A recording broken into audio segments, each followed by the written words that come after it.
Hi, Charles with SirBookSage here. It is Friday, January 26th, 2018, and this is my Friday Reads.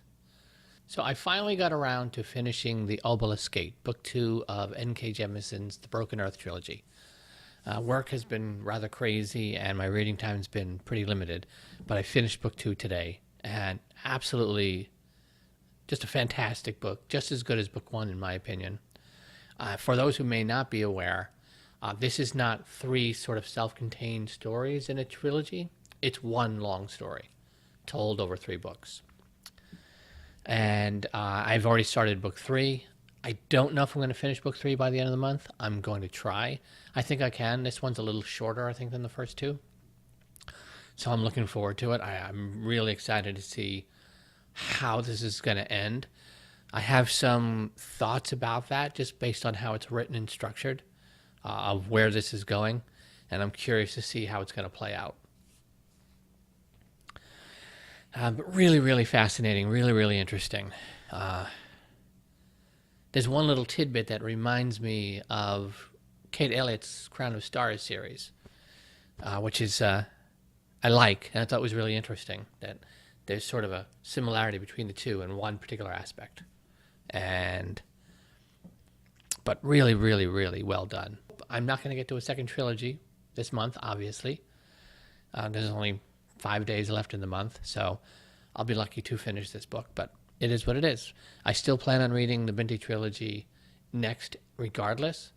I'm going to have my separate February TBR coming up soon. February is another theme month, and I will have that video out the next few days, probably maybe sometime this weekend, if not very early next week. But save the theme for that video. So, that out of the way, I want to talk for a few minutes about the passing of Ursula K. Le Guin. Now, Ursula K. Le Guin is one of the giants for me as a reader, particularly science fiction and fantasy. When I first started reading as a young kid, when I actually finally got into reading, went right to The Lord of the Rings. Tolkien was really my first novels. The Lord of the Rings, The Hobbit. And then right after that, I went to the Chronicles of Narnia. And then from there to the first, I think, 3 books of Andre Norton's Witchworld series. And then, I believe it was Christmas of 1975, I received the Earthsea trilogy as one of my Christmas gifts. And that's this right here. These are my paperbacks I still have since 1975. I've read them many, many, many times. If you've seen my Instagram page, you saw I posted these, I think, at the beginning of the month. Here's the first book, A Wizard of Earthsea.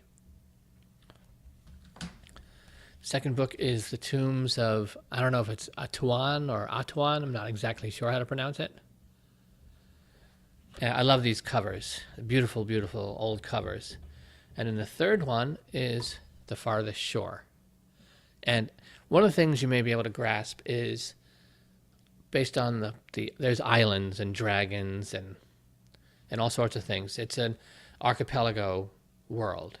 And it's really interesting. Great, great world building in this story. Great characters. Just so many different little things she adds in terms of customs of different countries and peoples.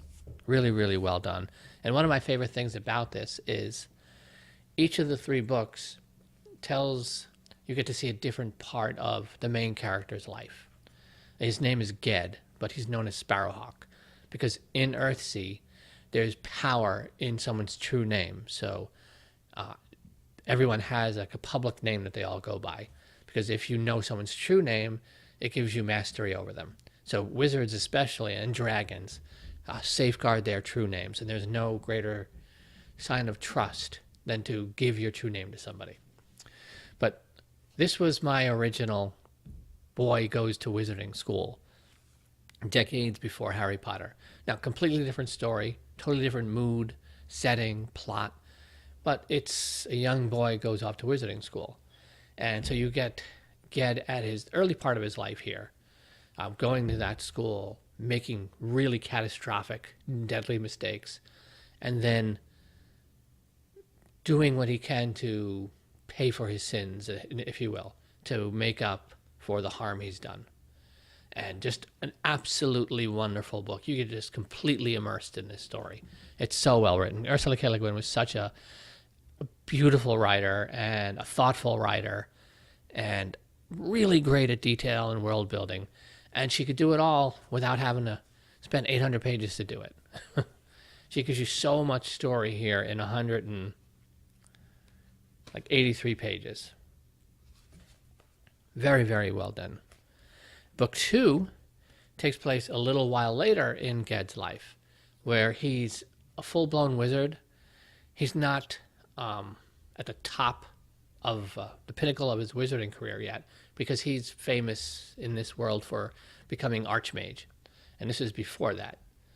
And this is the story of this woman, Arha, and Arha, the maiden priestess, Ged, the young wizard.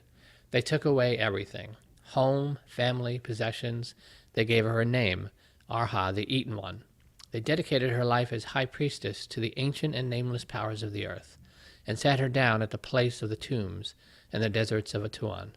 Then suddenly a thief comes to the dark, endless labyrinth of her kingdom, seeking the greatest treasure of the tombs, the broken ring of Erithakbi, a young wizard, Ged. And it's her tale of sort of being a prisoner of this sort of dark magic sort of cult. And she stumbles across a young man trapped in the labyrinth underneath where she lives. And it's that story. And really, again, this is probably my favorite of the 3 books of the trilogy. Really, really well done. And then the last book, or which at the time was the last book, is The Farthest Shore. And this is Ged. He's been an Archmage now for a long time. This is like the tail end of his career. And yes, the cover came off quite a long time ago, but I've managed to hold on to it. And again, really wonderful story. So one of my favorite things about this, again, is you get Ged at 3 completely different parts of his life. And usually you don't see that in trilogies about the same character. It's usually one big story or a set of adventures, but here you get him at 3 completely different stages, which kind of sets this apart. And again, the writing is exceptional, the world building is exceptional, characters are great. I fell in love with this story the first time I read it, and I've read this so many times. I haven't read it in quite a long time now, but just absolutely wonderful books. And then, maybe 10 years later or so, she wrote a 4th book, which was the last book of Earthsea, Tahanu. And it's billed as the magnificent conclusion of the Earthsea cycle. And she returns to the woman Arha, who was at the tombs of Atuan. We return to her story now later in her life. And sort of Ged and this young girl kind of coming to her and seeking her help with things that are happening, and her getting involved back in the world and magic. Also a really, really wonderful book. I really enjoyed this one. And I've discovered only about a couple of months ago that there's a 5th book in this series. I never even looked because this was always billed as the final concluding book.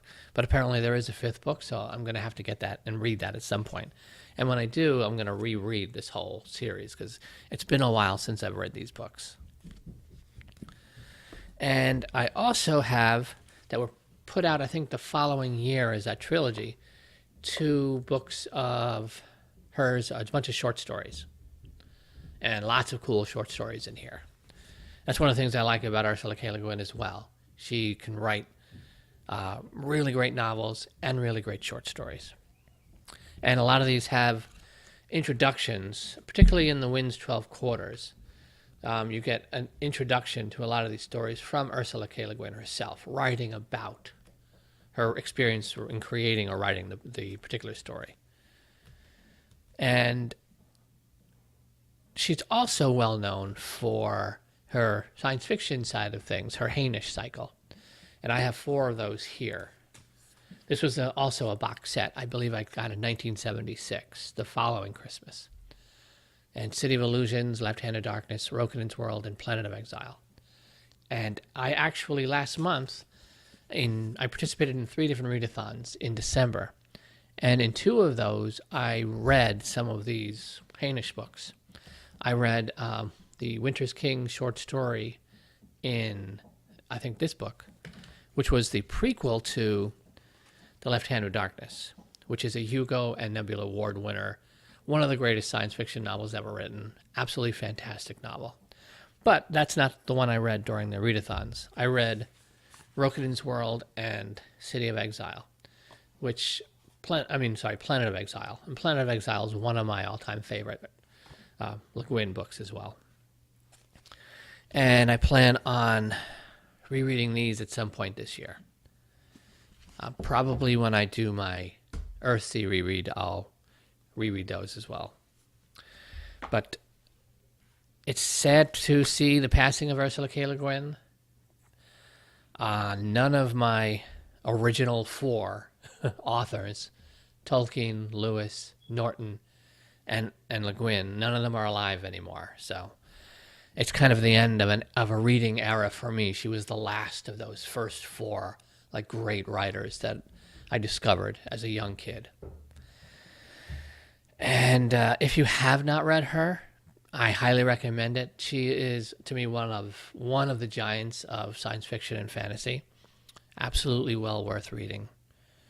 And she really tackles a lot of interesting subjects. She was way ahead of her time in terms of tackling gender and all sorts of political issues too. She works all these things in there. She takes care to build realistic parts of the cultures and worlds she creates.